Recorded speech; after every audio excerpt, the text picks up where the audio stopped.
আমার ভাই আর ভাই বউ বাসাতে আইসিন পরে ইসা মাছ বাইজা পরে বুনা হইটা খাওয়াইছিলাম, হেরার অনেক বেশি পছন্দ হয়েছিল। যদিও আমার ভাই বউ বেশি একটা মাছ খাইতারে না, কিন্তু এই মাছের বুনাটা হের কাছে অনেক বেশি ভালো লাগছিল। এর লিগাই ভাবলাম যে যেহেতু হেরার এনে যাইতাছি, তে মাছ ভাজি হইলে লই যাই। ভাই দেশের বাইরে তাহে হেন থাকলে পরে কি খায় কি না খায় জানি না, অনেক সময় দেশে আইলে পরে মাছ টাছটি যদি রান্ধি তাহলে হের অনেক বেশি ভালো লাগে। হেরও ইসা মাছ অনেক বেশি পছন্দ।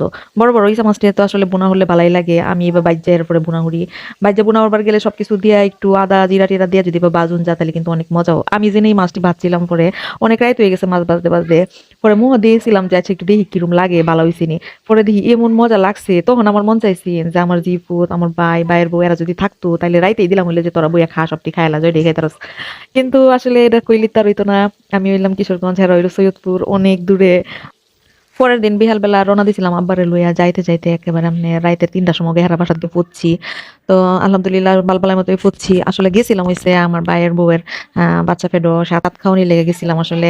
গেছি পরে হের একটা বই নাইছিন মেহেন্দি পড়াই দনের লেগে, তো মেহেন্দি পড়লো হ্যাঁ, আমিও একটু মেহেন্দি পড়ছিলাম, ভালোই লাগলো, সুন্দরই লাগতেছে আমার ভাই বউয়ের রাত্রির মধ্যে মেহেন্দিটি।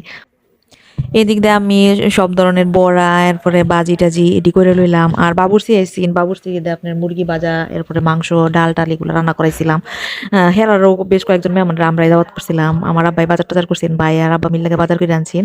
পরে হেরার মেহমানের খাওয়াইলাম। আসলে আমরা বাড়িতে থাকলে তো ওই মেহমানটি আমরা বাড়িতে আইল হইলে হেরার আমরা খাওয়াইলাম হইলে, কিন্তু হের দূরে বাতে আর হেরে কষ্ট হইব দেখে আমরা রাঁধছি না, কইছি যে তুমি হেনই তাহো দেখুন আমরা দেশের ঐতিহ্য যে কিছু পিঠা এগুলাও একটু সাজাইছিলাম। আমার থালি সাজানিটা কেমন হয়েছে আপনারা কমেন্ট করে জানেন যে। আর আমার মনে মনে আছেন যে একটা সুন্দর একটা কেক আমি অর্ডার করাম, কিন্তু আসলে আমার হিয়ানো তো আর তেমন কোনো পরিচিত নাই, যার লেগে কিন্তু কেক অর্ডার করতেছিলাম না। আশ্চর্য হইলো সত্যি যে হ্যাঁ একটা ভাই এমন সুন্দর একটা কেক অর্ডার হয়ে লইছে যে দেখে মনটা জুড়াই গেছে। আর এদিক দিয়ে হ্যাঁ একটা বাবি আছে, সেই বাবিও হের লেগে একটা কেক লইছে। আসলে আমার ভাই বউয়ের কপালটা অনেক বালা, হ্যাঁ এমন একটা লক্ষ্মী মেয়ে যে কোয়ার বাইরে, হ্যাঁ আচার ব্যবহার এত সুন্দর। আমরা আসলে সব দিক দিয়ে আল্লাহর কাছে অনেক শুক্রিয়া, অনেক সন্তুষ্ট। এদিক দিয়ে ইলিশ মাছ আইনা রাখছি আমার বাইয়ে, পরে কইতাছে কয় আপু একটু ইলিশ মাছ বাইজা রাখেন, আমি তো এত বাংলার খাবার রান্না করতে পারি না। পরে আমার বাইরের লেগে একটু ইলিশ মাছ ভাজা উঠলাম, আর একটু ইলিশ মাছের ডিমও ভাজা উঠলাম।